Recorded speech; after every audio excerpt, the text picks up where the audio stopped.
Баршаңызға қайырлы күн. Бүгін сіздермен салат қосылған шағын профитроли жасау рецептімен бөлісемін.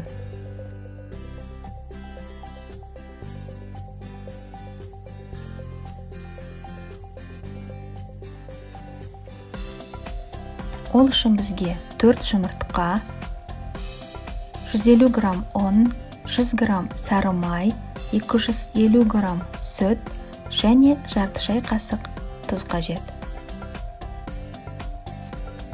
Ыдысымызды қыздырып, үстінен сүтті құйып, сары май мен тұзды салып, араластырамыз. Қайнауға дейінгі мөлшерді ұстап тұру қажет. Үстінен біртіндеп ұнды қосып, араластырамыз.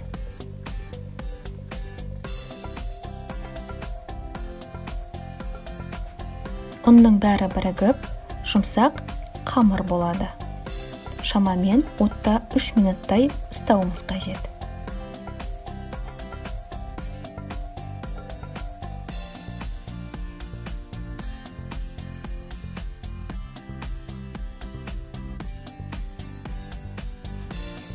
Қамырымыз дайын. Қамырды оттан алып, шамамен 45 градусқа дейінгі мөлшерде суытамыз. Одан кейін үстіне біртіндеп жұмыртқаны қосып отырып, араластырамыз.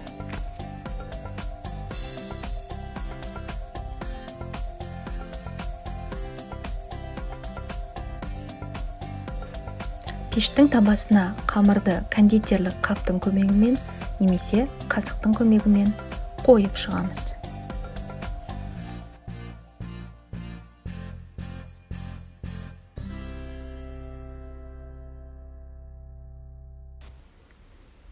Мен кішкентай профитроли дайындағандықтан аз мөлшерде ғана құйып шықтым.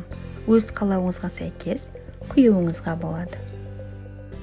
180 градус қызып тұрған пеште 20 минутта пісіреміз.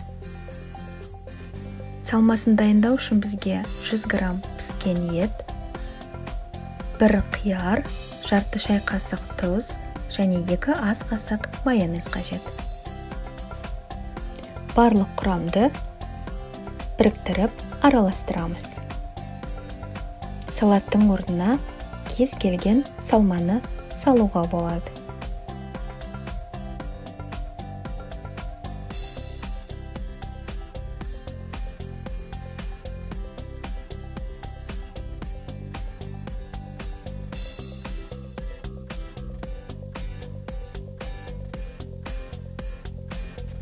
Профитролидің бір шетін кесіп, ішіне салманы салып, дастарханға ұсынамыз. Астарыңыз дәмді болсын. Егер рецепт ұнаса, тіркеліп, лайк басып, пікір қалдыруыңызды сұраймын.